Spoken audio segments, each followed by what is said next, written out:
Hello everyone, welcome back to another video, and Merry Christmas to anyone that celebrates on the 24th, which is just objectively the correct date to celebrate Christmas, at least from a Scandinavian perspective. Today we're going to be diving back into the tier list. It's been approximately 1 month since I made one of these, and the list has changed quite a bit.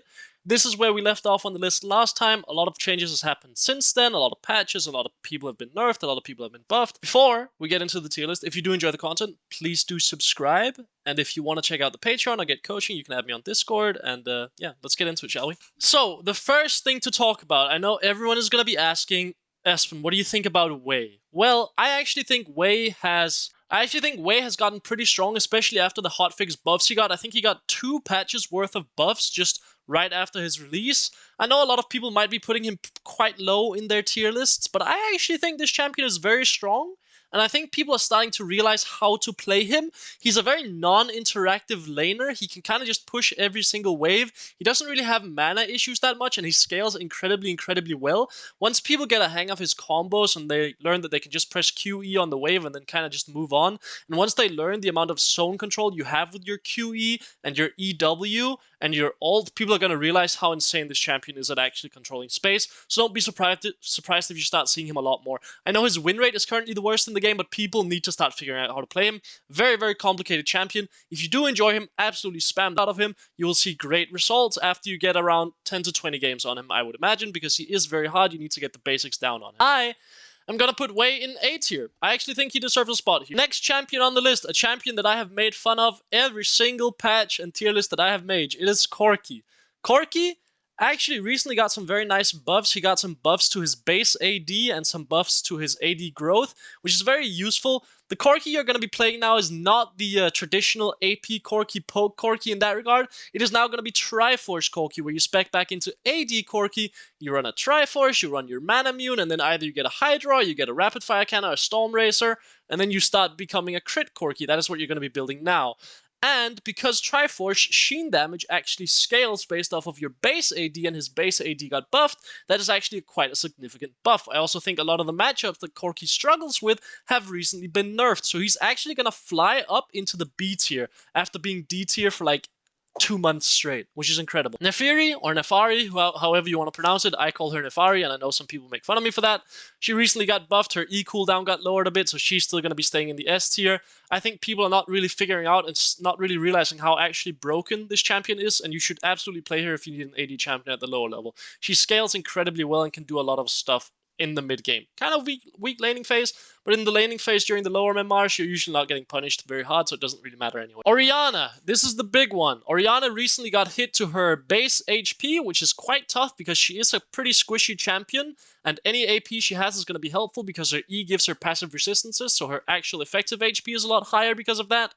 And her W movement speed got nerfed in terms of the scaling, which is also pretty rough because you usually max W on her nowadays, so I'm actually going to pull her down into the A tier, which hurts my soul because everyone knows I love Orianna. Next change is to Syndra. Her Q actually got a massive 10% scaling decrease, which matters a lot on Syndra because this champion builds straight AP and she stacks AP very heavily, so any scaling nerfs that you give her is going to be quite rough, especially on the main damage tool that she has. Usually she's getting 5-6 Qs off during the span of a team fight. You're now getting 10% less damage on that effectively, which can easily add up to around like 500, 600 during a late game team fight. So I think she does deserve to either go a bit lower in the A tier or maybe even be pulled down into the B tier entirely. I'm not actually quite sure yet.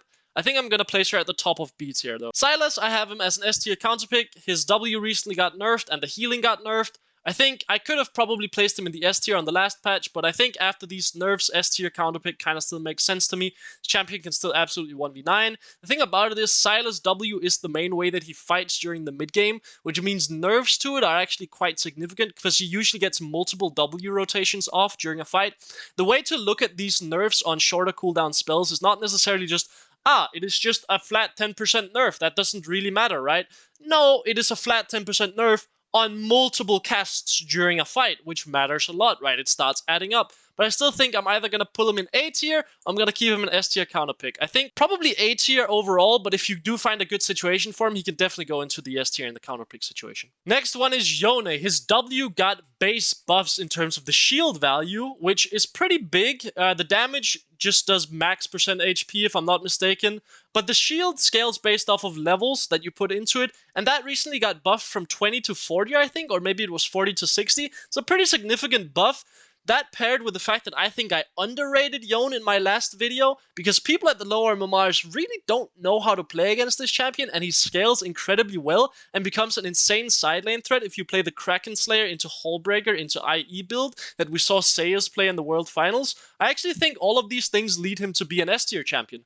Lower MMR players really don't know how to deal with side lane threats very well, which means that if you can play a champion that does well in lane and people don't know how to play against, that has insanely high DPS during fights, and is a massive side lane threat, I would absolutely put that in the S tier. Azir just got buffs. His W now got buffed. He has 8 more damage each W auto attack at rank 5, which is at level 9, because you max W first. I think Azir could go up into the B tier based off of these buffs. Also based off of the fact that a lot of the control mages that are doing pretty well against him are now being pulled down in terms of them being nerfed, and the champions that Azir are kind of okay against are a little bit more prevalent in the meta now, so I think actually you could argue that Azir deserves a B tier slot. I still think he's very hard to play and probably the hardest champion in the game, so I'd still be quite cautious when I play him at lower MMRs, but if you enjoy the champion a lot, know that he's a little bit stronger now, which is great. Galio. Now, this is a champion that I despise, and I don't think anyone should play, because I think he puts a lot of reliance on your teammates, but his Q buffs have actually given him quite a significant increase in win rate, especially at the lower end of the ladder, and he is a very, very easy champion. I actually don't mind putting him in C tier now. I might even pop him up into the B tier just because of how simple he is and how easy he is to be effective on. You do not need to be an incredibly skilled player to play Galio. Do you know what you need to play Galio? You need to press Q on the wave and then run bot lane. And then your bot lane is going to carry. And with the prevalent bot lane meta being Vayne right now, which is an insane hyper carry, and just it being favored more towards these hyper carry AD carries, as a part of mid laner that can get your bot lane ahead is quite valuable right now. Especially at the lower end of the ladder where people are more likely to rage quit if you actually sit them bot lane and get an advantage in that regard. The only issue I have with Galio is, like I said earlier, you are putting the onus on other players on your team to carry the game after you give them an advantage, which, as many of you know, I hate doing when I'm playing at lower MMRs, but I think he deserves a spot in the B tier just because of the buffs on his Q cooldown. Gragas just recently got buffed. I actually didn't rank him last time, but I've put him in the D tier. This champion sucks after all the nerfs he's gotten because of a top lane. I do think maybe you could argue that he's C tier now if you like playing Gragas, sure. The buffs were that his passive went from being a flat cooldown to now it scales with levels and breakpoints like 6, 11, and 16, and it goes from 12 seconds to 6 seconds, which is significant once you get later on into the game. I just don't think he's that good. I think just play Galio if you want a tanky mid laner that pushes and roams. Just play Galio instead. Just play Garen. Play anything else. Kiana recently got some buffs as well to her max HP and to her mana growth, which is quite useful, especially if you're playing Manamune on Kiana. That means that mana growth is now going to translate into even more AD, which I think is very valuable. Also, some of the champions that Kiana kind of struggles with dealing with, such as the Orianna and the Syndra, the Vex as well, have kind of gotten hit a little bit and aren't as prevalent anymore, which might lead her to jump up into the B tier, but I'm still going to keep her at the C tier for now, especially for the lower end of the ladder. I think she has a very unique style, and it's very difficult to play her properly, so I'm going to keep her in the C tier. Talon. This is actually a massive buff. The buff that he got is very weird, but it basically means if you Q someone from a distance, your auto attack automatically resets, which makes you proc your passive even quicker. Usually the issue with lower MMR Talon players and even higher MMR Talon players is his passive is very awkward to proc in like one full rotation. So I actually think this makes him even an A-tier champion right now, especially coupled with the fact that you can one-shot the wave at level 9 even without building Hydra now if you just play Ghostblade, which is very useful, allows you to really take over the map. I think you need to be very aware of what you need to be doing on the map when you play something like a Talon, but I would absolutely put him in the A-tier right now. He can carry games on his own by getting his teammates ahead, and also by being a late-game threat when it comes to assassinations. And he has so much pressure on the map, which just leads him to be pulled a little bit up on the tier list. I also think I underrated him on the last tier list. This is the big one of the patch. Twisted Fate. Twisted Fate has recently seen a new build come out where you play Ludens into Lichbane Deathcap after his Q AP ratio buffs. And let me tell you, he is a much better champion now. Earlier Twisted Fate, you were playing more of a supportive champion, and you are reliant on your teammates to carry, much like when you play something like a Galio. Well, that was my biggest gripe with Twisted Fate at lower MMRs. He relies on your teammates after you get to a certain point, because he just doesn't have any damage. Well, that is fixed now with this new build and the AP ratio buffs. So I am actually going to go out on a limb here and place Twisted Fate in the A tier as well, which is crazy, I know, but I do believe that he deserves an A tier spot after those buffs, because that was the main weakness that I saw with Twisted Fate at lower MMRs. Is he's supportive, which I don't want you to play when you play at lower MMRs, because you need to carry games. But now you can accelerate your teammates and carry fights with damage. That's a win-win. That's like a really good champion now. Next, we have Brand. I pulled Brand back from S tier into the B tier on the last patch, but it appears that Brand is actually just really good now, especially after the Orianna and the Syndra nerfs. So I'm actually willing to smack him back up into the S tier, especially with something like a Yone being more prevalent as well, and something like a Sylas and a Talon now gonna be more prevalent, which are matchups that Brand loves playing into. Brand loves playing into these short-range champions, these melee champions that he can just kind of poke out and really abuse in the lane. He hates getting outranged. When you play Brand, pick up a Rylai's first item, pick up a Giant's Belt first, even mostly because you have very high base damage, so you don't need the additional AP from a Blasting Wand. Pick up Rylai's first because it's very good with your passive, and those AoE slows are massive. And then you can pick up a Liandry's, and then you can either spec into something like an Hourglass, or a Morello, or a Demonic Embrace, or a Void Staff, depending on what you need in the game. But pick up those two items first. Rylai's first is massive on Brand, remember that. Next, we have a champion that I didn't rate last time, and it's going to be Zilean. I think Zilean can be situationally broken. I think he's actually just a better version of Karma overall, so I'm going to put him ahead of Karma, especially at the lower end of the ladder. You're going to do Q max, and then you're going to just blow up the waves, one-shot them, and then max W seconds, so that has a lower cooldown, so you can get out more bombs in fights. He's situationally broken because if you play him into an assassin team composition, or if you have a hyper-carry jungle, you can really help them carry the game a lot, and you also have quite a lot of damage in these team fights with your bombs, and people, generally speaking, just aren't very skilled at laning at the lower end of the ladder, which means they're not going to be good enough to punish his weak laning phase, so I'm going to put him in situationally. Another champion that I forgot to rank last time is Kog'Maw. I'm actually down to put Kog'Maw into the B tier. I think as a poke champion, he is very similar to something like a Sereth, except he scales a little bit better actually just because of his ult. He also has a little bit of an easier time navigating the laning phase, and people don't quite know how to play against him, so I'm actually very willing to just put him into the B tier. Ziggs, I think he deserves to get pulled out of the S tier. I think with all the nerfs that have come his way, it's not really that great. The QAP nerfs, I'm pretty sure, just made it a little bit harder for him, and also now he's running into matchups that he doesn't enjoy playing against that much, so I'm gonna pull him down a little bit. Ziggs was really nice into control mage champions and mid-range champions, but now that they're going down in value, Ziggs is also gonna go down in value.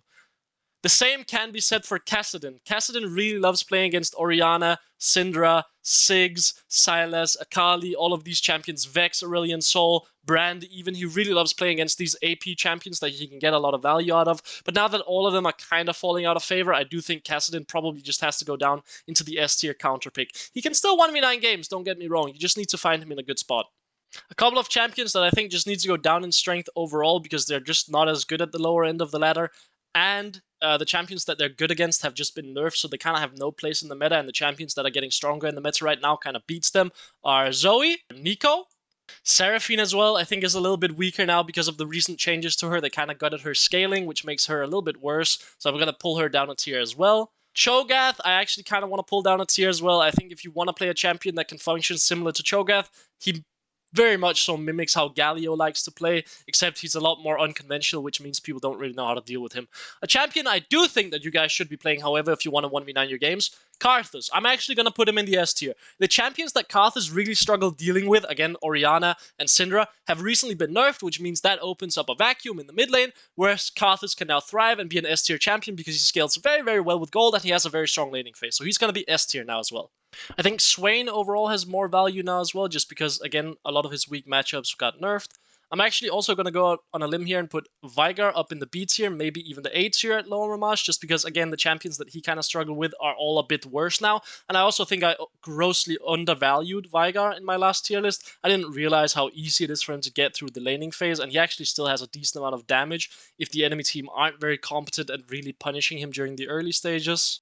So how does this patch overall affect the mid lane landscape? Well, I think we're still going to have Aurelion Sol in the S tier. Yone is now going to be joined in the S tier, which is great. Karthus is also going to be moving up, and Brand is back. You're going to start seeing a lot less control mages, and we're going to move back into a more assassin-y oriented mid lane situation. You're going to see the queens, Orianna and Syndra, be moved down. The queens are playing with balls, and you're going to start seeing the more easy to play control mages and maybe some melee bruisers be shifted back into the meta now. You're still going to be seeing stuff like Hwei. He's going to get locked in a lot more now as well, and people are going to realize that counters to him are probably also going to be melee bruisers because they can get on top of him very easily. You're going to see Twisted Fate now, who can impact the map a lot more. Naafiri is probably going to be picked up a lot more as well now, but mid lane is going to shift from control mage, lane dominant, into more like mid lane push and get out onto the map and start impacting the game sort of champion pools right now, or they're going to shift back into melee bruisers. So that is my prediction. Less control mages, more champions that just push and roam, and more melee champions in the mid lane. But yeah, if you guys do enjoy the tier lists, do let me know down below. And also, I just want to say, this is very subjective. This is my personal opinion. People mesh well with some champions and don't mesh well with other champions. This is a generalized list. If this doesn't work for you, that is fine. If you don't want to play any of the S tier champions here because you don't know how to, or they just don't suit your style, that's fine. Maybe you perform better on an A tier champion. All good. Very subjective. We all understand the game in different ways that impacts the skill level we have on certain champions and certain styles. But yeah, if you do enjoy the content, please subscribe, and I'll see you guys later. Merry Christmas.